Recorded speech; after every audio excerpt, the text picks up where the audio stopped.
जय Shri Shyam CMA aspirants, कैसे हैं आप सब। जैसे कि ग्रूमिंग एजुकेशन एकेडमी का दावा है कि वो हर परेशानी की सिचुएशन में आपके साथ है, तो आज उसी बात को प्रूव करने के लिए हम सीएमए फाउंडेशन लॉ के चैप्टर 1 विच इज अ दुखती रग फॉर सीएमए स्टूडेंट, जहाँ पे इतने सारे आर्टिकल्स हैं कि बच्चों को वो याद ही नहीं होते।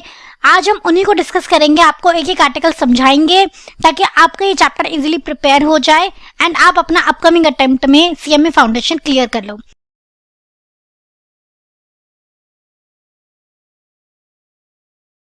तो बच्चों, सबसे पहला आर्टिकल है आपका आर्टिकल 141, जो कह रहा है कि भाई जो भी लॉ सुप्रीम कोर्ट बनाएगा वो सभी कोर्ट्स पे एप्लीकेबल होगा, सबको मानना पड़ेगा जो भी टेरिटरी ऑफ इंडिया में फॉल कर रहे हैं। नेक्स्ट है आपका आर्टिकल 243, जो कहता है कि भाई कॉन्स्टिट्यूशन ऑफ इंडिया के पास पावर है कि वो डेलीगेट कर सकता है, मतलब लोअर लेवल पे पास ऑन कर सकता है कोई भी ऐसी पावर्स, ठीक है, जो जरूरी है लॉ बनाने के लिए रिलेटेड टू रूरल एडमिनिस्ट्रेशन। तो बेसिकली रूरल एरियाज में एडमिनिस्ट्रेशन अच्छा हो, इसके लिए ये आर्टिकल में प्रोविजन डाला गया है कि आप लोअर बॉडीज को भी पावर डेलीगेट कर सकते हो। आर्टिकल 124 में लिखा है कि भाई सुप्रीम कोर्ट एस्टेब्लिश हुआ था ऑन 26 जनवरी 1950। 8 जजेस थे, 1+7। अभी इसके पास 34 जजेस है, 33 जजेस of supreme court of India और एक चीफ जस्टिस है। 79 कहता है कि पार्लियामेंट में 2 हाउसेज होंगे और प्रेसिडेंट होंगे। तो बेसिकली पार्लियामेंट का स्ट्रक्चर आर्टिकल 79 में आपका बताया हुआ है, और 2 हाउसेस कौन कौन से होंगे, राज्यसभा एंड लोकसभा। नेक्स्ट है बच्चों आपका आर्टिकल 168, जो बात कह रहा है कि ना हर स्टेट लेवल पे अपनी एक गवर्नमेंट होगी जिसमें गवर्नर होंगे और लेजिस्लेटिव असेंबली होगी, ठीक है। तो लेजिस्लेचर्स इन स्टेट के बारे में बात कर रहा है। आर्टिकल 245 कहता है कि जो सेंट्रल लेवल की पावर्स हैं और जो स्टेट लेवल की पावर्स हैं, सेंटर में कौन है, पार्लियामेंट, स्टेट लेवल पे कौन है, लेजिस्लेटिव असेंबली, उन दोनों को ही पावर्स कहां से मिलती है, कॉन्स्टिट्यूशन ऑफ इंडिया से। वो ये कह रहा है कि पार्लियामेंट जो है वो पूरे इंडिया के लिए लॉ बनाएगा, और जो स्टेट है, लेजिस्लेचर ऑफ स्टेट है, वो किसी एक पर्टिकुलर स्टेट के बारे में लॉ बनाएगा। आगे नेक्स्ट आर्टिकल 246 कहता है कि जो पार्लियामेंट लॉ बनाएगा और जो स्टेट गवर्नमेंट लॉ बनाएगी वो डिफरेंट आपकी लिस्ट में डिवाइडेड है, ठीक है। देखो, वो ये कह रहा है कि पार्लियामेंट जो लॉ बना सकता है वो कौन से मैटर्स पे बना सकता है, जो लिस्ट 1 में लिखे हैं, ठीक है, और जो लिस्ट 3 में चीजें लिखी हैं उन पे पार्लियामेंट भी लॉ बना सकती है और स्टेट गवर्नमेंट भी अपनी लॉ बना सकती है। और स्टेट गवर्नमेंट किस पे लॉ बना सकती है, लिस्ट 2 वाले मैटर्स पे।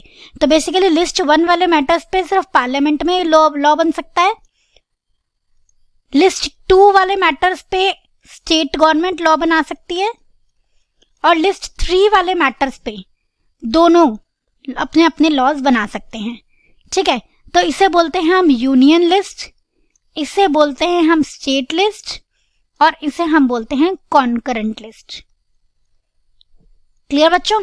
चलिए, आर्टिकल 246 आगे कहता है कि सेम चीज की 3 तरीके की लिस्ट है, स्टेट लिस्ट, यूनिट लिस्ट और कॉन्करेंट लिस्ट, जो हमने डिस्कस करी हैं, और 47 सब्जेक्ट्स हैं कॉन्करेंट लिस्ट में। ये बात भी आपकी आर्टिकल 246 ही स्पेसिफाई करता है।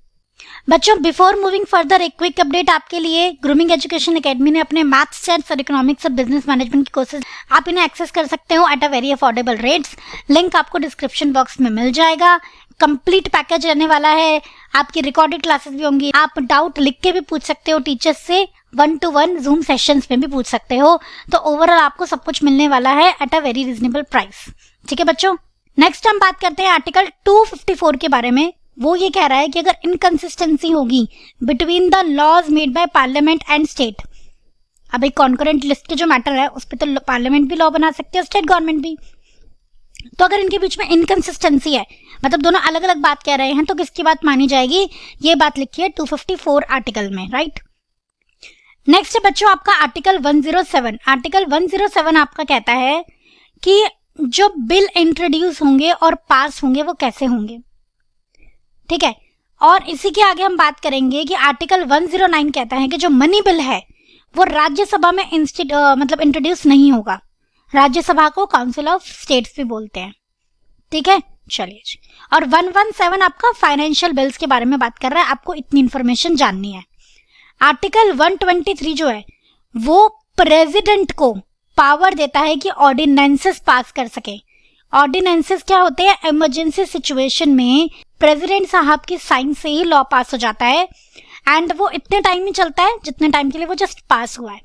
अगर कभी कभी पार्लियामेंट सेशन में नहीं है और इमरजेंसी के लिए लॉ बनाना पड़ जाए, अब जब पार्लियामेंट सेशन में नहीं है तो हाउसेस तो है नहीं कि आप बारी बारी से दोनों हाउसेस में प्रेजेंट करो और बाद में पार्लियामेंट के पास प्रेसिडेंट सर के पास जाए, तो डायरेक्टली प्रेसिडेंट को पावर है इमरजेंसी सिचुएशन में लॉ बनाने की अपने साइन से। ठीक है, तो ये बात लिखी है आर्टिकल 123 में। और यही चीज सेम स्टेट लेवल पे गवर्नर के पास है आर्टिकल 213 में। तो इजी है याद करना, 123, 213 ऐसे रिलेट कर करके याद करोगे आप। ठीक है, नेक्स्ट है आपका आर्टिकल 368। आर्टिकल 368 कहता है कि पार्लियामेंट के पास पावर है कॉन्स्टिट्यूशन को अमेंड करने की। तो कॉन्स्टिट्यूशन को कौन अमेंड कर सकता है? सिर्फ सेंट्रल गवर्नमेंट। 368 में ये बात लिखी है। आर्टिकल 129 में लिखा है कि Supreme Court to be a court of record. यहां से आपको समझ में नहीं आएगा, ये तो आप एग्जाम के लिए लर्न करना। बेसिकली आर्टिकल 129 में लिखा है कि भाई अगर सुप्रीम कोर्ट से खुद से कुछ गलती होती है तो वो अपने ही कार्यों के लिए अपने आप को सजा देने के लिए आर्टिकल 129 में एम्पावर्ड है। सेम आर्टिकल ये हाई कोर्ट पे कौन सा आर्टिकल लगता है? 215। तो सुप्रीम कोर्ट पे 129, हाई कोर्ट पे 215। उसके बाद है रिव्यू ऑफ जजमेंट और orders by Supreme Court. Article 137 ठीक है, पावर देता है सुप्रीम कोर्ट को कि वो जजमेंट और ऑर्डर को रिव्यू कर सकता है कि सही से पास हुए हैं कि नहीं हुए हैं। क्लियर? अब आर्टिकल 226 और 32 ये दोनों साथ में पढ़ के चलेंगे। आर्टिकल 226 और 32 दोनों ही फंडामेंटल राइट्स के बारे में बात कर रहे हैं। 226 कहता है कि आप हाई कोर्ट के पास जा सकते हो अगर आपके फंडामेंटल राइट का उल्लंघन हुआ है या आपको आपके फंडामेंटल राइट्स यूज नहीं करने दिए जा रहे हैं तो।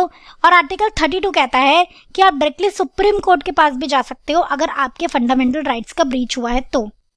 आर्टिकल 227 जो है कॉन्स्टिट्यूशन का, वो हाई कोर्ट को पावर दे रहा है over all the subordinate courts like district court या ट्राइब्यूनल्स। एक पर्टिकुलर एरिया में जितने भी डिस्ट्रिक्ट कोर्ट हैं या ट्राइब्यूनल है उनके ऊपर एक हाई कोर्ट दे दिया। ठीक है, तो एरिया वाइज पावर्स होती है हाई कोर्ट की। आर्टिकल 228 में लिखा है कि कोई भी छोटे कोर्ट में अगर केस पेंडिंग है तो वो हाई कोर्ट अपने पास ले सकता है अगर उसे लगता है कि भैया थोड़ा सा बड़ा मैटर है एंड छोटा कोर्ट इसको हैंडल नहीं कर पाएगा। ठीक, article 233 of the constitution of India कहता है कि डिस्ट्रिक्ट वाले जो कोर्ट के जज हैं उन्हें कौन अपॉइंट करेगा? गवर्नर। किसके साथ बातचीत करके? हाई कोर्ट के साथ बातचीत करके। ठीक है, तो डिस्ट्रिक्ट लेवल पे जो डिस्ट्रिक्ट कोर्ट के जजेस हैं उन्हें गवर्नर अपॉइंट करेगा अलोंग विद हाई कोर्ट। तो ये सारे आपके आर्टिकल्स थे बच्चों।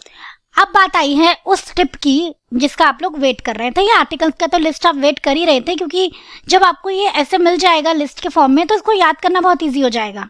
अब आपको क्या करना है, आपको वीडियो को दोबारा देखना है एंड जो भी आर्टिकल्स हैं वो सारे नोट डाउन करने हैं ऑन अ कलर्ड पेपर और एक उस पेपर को अपनी वॉल पे स्टिक कर लेना एंड डेली पढ़ाई करने बैठ रहे हो उसके पहले एक बार रीड करना है एंड शाम को जब पढ़ाई करके उठ रहे हो तब एक बार रीड करना है। तो आपको दिन में रीड करना है उसे 2 बार। आप खुद ही देखना 3 से 4 दिन में आपको आधा कंटेंट याद हो जाएगा और बाकी के 3 से 4 दिन में आपको पूरा 100% कंटेंट याद हो जाएगा।